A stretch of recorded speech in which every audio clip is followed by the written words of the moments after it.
KPCCയുടെ ഒരു വൈസ് പ്രസിഡന്റാണ് ഈ പത്രത്തിൻ്റെ എഡിറ്റർ.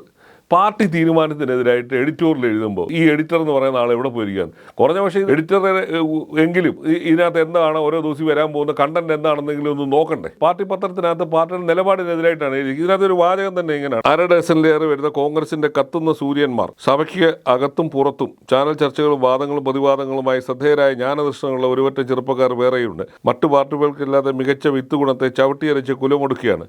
ആരെക്കുറിച്ചാണ് പറയുന്നത്? സൂര്യന്മാർ. ഏതാ പാർട്ടി പുറത്താക്കിയിരിക്കുന്ന ഒരാളെ കുറിച്ചാണ് സൂര്യന്മാരെന്നും തേജസ്സുള്ള ആളെന്നും ഒക്കെ വിശേഷിപ്പിക്കുന്നത്. അപ്പം നിങ്ങളുടെ പാർട്ടിയുടെ തീരുമാനത്തെ നിങ്ങളുടെ പാർട്ടി മുഖപത്രം പോലും ഗൗനിക്കുന്നില്ലെങ്കിൽ, അതിനെ മുഖവിലയ്ക്ക് എടുക്കുന്നില്ലെങ്കിൽ, സാധാരണക്കാരായ കോൺഗ്രസ്സുകാർ എന്താണ് കരുതേണ്ടത്? ഈ പാർട്ടിക്ക് ഒരു തീരുമാനം, പത്രത്തിനൊരു തീരുമാനം, ആ വഴിയെ പോവുകയാണ്.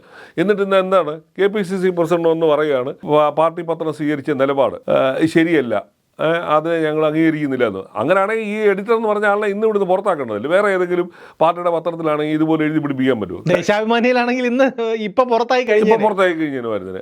അപ്പോൾ നമ്മളിത് കണ്ടതാണ്. മെയ് മാസത്തിൽ ഇതേപോലെ തന്നെ ഈ പത്രത്തിൽ വേറൊരു എഡിറ്റോറിയൽ വന്നു. മാണി ഗ്രൂപ്പ് UDF വരണം, മാണി ഗ്രൂപ്പ് ഒരു കാലത്ത് UDFന്റെ അവിഭാജ്യ ഘടകമായിരുന്നു, മറ്റേ മറിച്ച് പാർട്ടി ഇങ്ങനൊരു കാര്യം ചർച്ച ചെയ്യുന്നതിന് മുമ്പ് തന്നെ പാർട്ടി പത്രം നിലപാട് വ്യക്തമാക്കിക്കൊണ്ട് എഴുതുക. അതും പാർട്ടിയെ വീട്ടിലാക്കിയ സംഭവമായിരുന്നു. ആ എഡിറ്റോറിയൽ വന്നതിൻ്റെ അന്ന് തന്നെ കേരള കോൺഗ്രസ്സുകാർ തച്ചിന് നിന്ന് കോൺഗ്രസിനെ ചീത്ത വിളിക്കുകയും ഞങ്ങളാരും അങ്ങോട്ട് വരുന്നില്ല എന്ന് പറയുകയും ചെയ്തു. ഈ വർഷം തന്നെ ഇത് എത്രാമത്തെ പ്രാവശ്യമാണ് ഈ പത്രം കൊണ്ട് കോൺഗ്രസ് വെട്ടിലാവുന്നത്?